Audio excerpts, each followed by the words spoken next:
அஸ்ஸலாமு அலைக்கும் வரஹ்மத்துல்லாஹி வபரகாத்துஹு. அன்பார்ந்த அனைத்து உறவுகளுக்கும் இனிய மதிய வணக்கம். மக்களே, குளிர்காலம் வந்துட்டு இனி யாராவது பக்கத்தில் இருந்து எழுப்பி விட்டாலும் எழும்பாமல் இழுத்து போத்திட்டு தூங்கக்கூடிய காலம். ஒரு அலாம் மட்டும் வைக்காதீங்க. சில நேரங்களில் அலாரமே சதி பண்ணும். நான் பாருங்கள், நானெல்லாம் எத்தனை அலாரம் வச்சிருக்கிறேன்னு.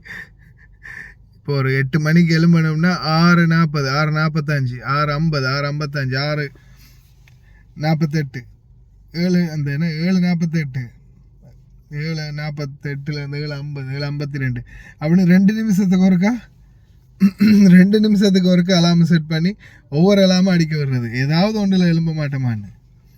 ஏன்னா சில டைமில் அந்த மாதிரி சுச்சுவேஷன் ஆகிரும்.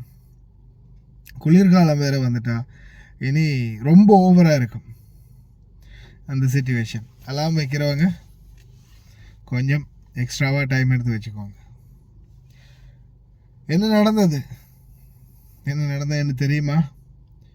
இப்போ உங்களுடைய பாபா, நான் இருக்கிறேன், பல வருஷமாக இருக்கிறேன், எனக்காக எவ்வளோ தியாகம் பண்ணியிருக்காங்க. இந்த இந்த வீட்டில் பாபா மாமா எவ்வளோ பண்ணியிருக்கிறாங்க, எவ்வளோ சகிச்சுக்கிட்டு இருக்கிறாங்க. வேறவங்க என்ன அப்படியே கேட்டு வாசலில் வச்சு பின்னாலே உதச்சி போடா போகிறதுக்குன்னு விரட்டி இருப்பாங்க. ஆனால் அப்படி இருந்தாலும் ஒரு அடித்தடி ஒரு பிரச்சனைன்னு வரும்போது முடிஞ்ச வரைக்கும் ஒதுங்கி நின்று வேடிக்கை மட்டும்தான் பார்க்கணும். நம்மளால் முடியுமா? அவங்களுக்கு ஏதாவது ஒன்றால் தாக்குறாங்களா, ஏதாவது ஒன்றால் எறிகிறாங்க, அதை பட போகும்போது நம்ம என்ன தடுத்து காப்பாற்றுறது ஓகே. ஆனால் 2 பேரும் முட்டிக்கும் போது நடுவில் போய் நீங்கள் விளக்குறன்ற பேரில் நீங்கள் உள்ள இன்வால்வ் ஆகும்போது ஒருவேளை ஏதாவது ஒன்று ஆச்சுன்னா முழு பொறுப்புக்கும் முழு பிரச்சனைக்கும் நீங்கள் தான் பதில் கூற வேண்டி வரும். நான் அந்த வாய்ஸ் ரெக்கார்டை ப்ளே பண்ணுறேன். ஓகே, கேட்டு பாருங்க.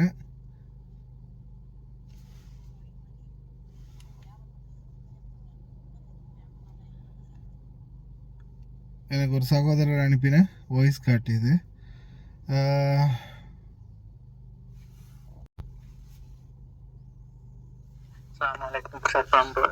இருக்கீங்களா சார்? ப்ரோ,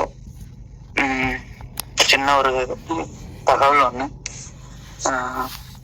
எங்கள் பாபாட்ட அங்கிள் வீட்டில் ஒரு ஹவுஸ்மேட்டை 4 வருஷம் உள்ளே போட்டாங்க. காரணம் என்னன்னா, ஹவுஸ்மேட்டு ஸ்ரீலங்கா தான். காரணம் என்னன்னா, இப்போ ஒரு 1-2 வருஷம் இருக்கும்னு நினைக்கிறேன். அந்த வீட்டு முன்னாடி ஒரு குவைத்தி மேடம் குப்பையை கொண்டு போய் வாங்க போட்டிருக்காங்கன்னு அந்த பக்கெட் உங்களுக்கு தெரியும் தான். நீங்கள் சும்பால பிரச்சனை அடிக்கடி வரும். அவங்க வீட்டில் குப்பை போடும்போது ஏதாவது சிக்கல் வரும். அப்போ அந்த மேடம் இவங்கள்ட்ட சண்டை போட்டிருக்கு. இவங்க வீட்டுக்குள்ளே சத்தம் போட்டிருக்கோம், யார் இங்கே குப்பையை கொட்டினது அங்கிட்ட எடுத்து வை, இதை வெளியே போடு அப்படிங்கிறதோ வாய் தக்கம் ஆகி. அப்போ அந்த வீட்டில் பாபா என்ன பண்ணியிருக்காரு, வீட்டுக்குள்ள சத்தம் போட விரட்ட சொல்லியிருக்காங்க, வேலைக்காரன்னு சொல்லிட்டு கத்தவோ அவளை வெளியே தள்ளு அப்படின்னு. இவங்க ஏதாவது வெளியே அனுப்பியிருப்பாங்கன்னு நினைக்கிறேன். ஏதாவது சொன்னாங்க, நம்ம தெரியல, நம்ம நேரில் இல்லைன்னா நம்ம தெரியாது.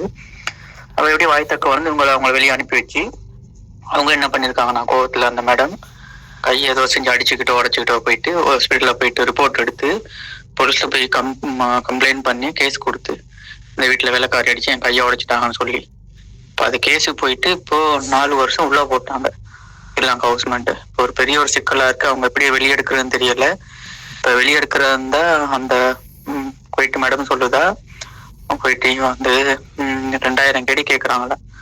அது கொஞ்சம் கேரக்டர் சரியில்லைன்னு நினைக்கிறவங்க. ஏன்னா நல்லது யாரும் அப்படி ஹவுஸ்மேட்டு இந்த பிரச்சனைக்கு அந்த ஹவுஸ்மேட்டை யாரும் இதாக்க மாட்டாங்களே.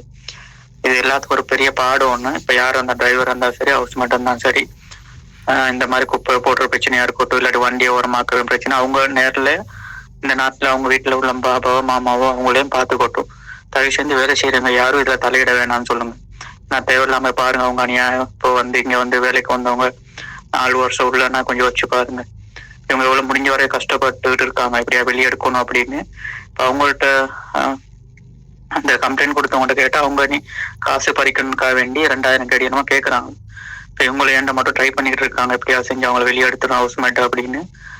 இது உங்களுக்கு ஏதாவது நம்ம எம்பசி மூலமா ஏதாவது ஹெல்ப் பண்ணலுமா, ஸ்ரீலங்கா எம்பசி மூலமா உங்களை வெளியெடுக்கிறதுக்கு சொல்லி உங்களுக்கு தெரிஞ்சா ஏதாவது உங்களோட எம்பசி தொடர்புடைய யாரோட பேசணும்னா நீங்க பேசிட்டு இருந்தா எனக்கு ஒரு வயசை கொண்டு போட்டுருங்க உங்களுக்கு டைம் கிடைக்கும் போது. அஸ்ஸலாமு அலைக்கும். இந்த வீட்டுல 2 ஹவுஸ்மேட் இருந்தாங்க, ஒன்னு பிலிப்பீனும் ஒன்னு ஸ்ரீலங்கா. எனக்கு டவுட்டா இருந்தது எதுன்னு. இப்போ இது நடந்து 1 மாசம் போல ஆயிடுச்சு அவங்க உள்ள போய். அது எனக்கு கன்ஃபார்ம் பண்ணிக்கணும் யாரு அப்படின்னு. அப்ப இன்னைக்கு நான் மறுபடியும் கேட்டேன் பாபாட்ட யாரு அப்படின்னு. பாபா சொன்னா, நம்ம வீட்டுல பாபா சொன்னாரு ஸ்ரீலங்கா தான் உள்ள இருக்குது அப்படின்னு. அதனால நான் சொல்லலை உங்கள்கிட்ட இந்த விஷயத்த, நம்ம கன்ஃபார்ம் பண்ணிட்டு யாருன்னு அதுக்கப்புறம் உங்கள்கிட்ட சொல்லலாம் அப்படின்னு.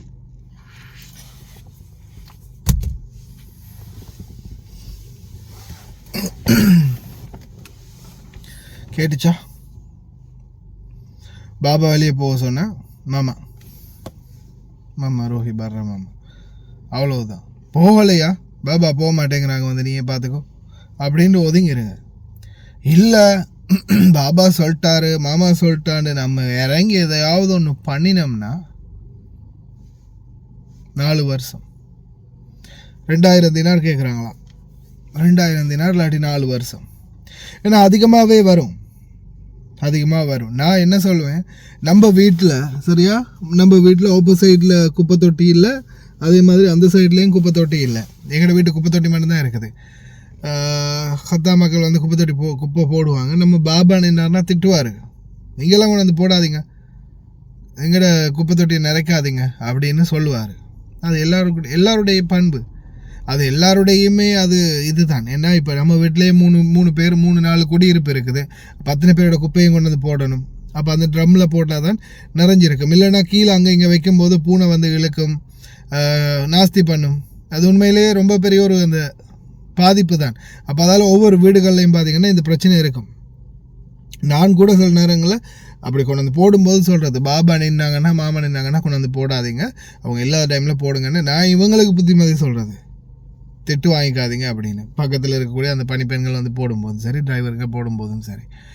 ஆனால் எல்லா வீடுகள்லையும் ஒரே மாதிரி இருக்காது. சிலர் வந்து அந்த குப்பையை எடுத்து அவங்க பக்கம் வீசுவாங்க.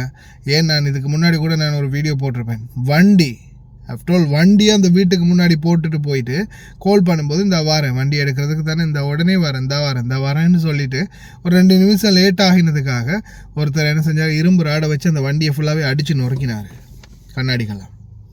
இந்த மாதிரி ஆட்கள் இருக்கிறாங்க. அதனால் தயவு செய்து சிந்தித்து செயல்படுங்க. நாட்டுக்கு நாம் உழைக்கிறதுக்காக வந்திருக்கிறோம். சில நேரங்களில் சில பிரச்சனைகள் வரலாம், நம்மளுடைய பர்சனல் பிரச்சனையாக இருந்தால் அது ஓகே. ஆனால் தேவையில்லாத இவங்களுடைய பிரச்சனைகளை தலையில் போட்டுக்காதீங்க. ஏன்னா நம்ம வெளிநாட்டுக்காரங்க ஏதாவது பிரச்சனையோ ஏதாவது ஒன்று பேசி தீர்த்துக்கலாம், ஏதாவது ஒன்று பண்ணிக்கலாம். ஆனால் அதே பொய்திகள்னா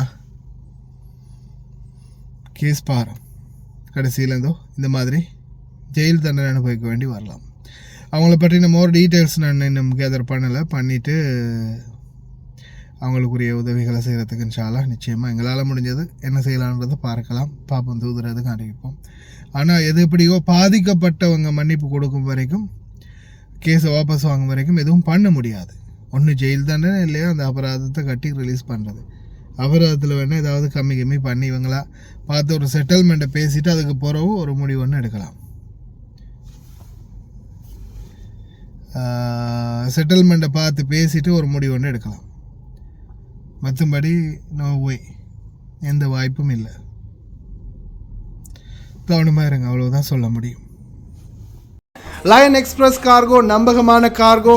இதோ நீங்களும் தொடர்பு கொண்டு உங்களுடைய கார்கோ பொருட்களை அனுப்பலாம். 90 93 61 67 தொடர்புக்கான இலக்கம் 66 16 84 14.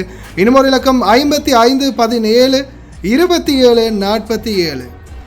அதே போல் இன்னும் ஒரு இலக்கம் 50 53 79 39. இன்னும் ஒரு இலக்கம் 99 69 84 94.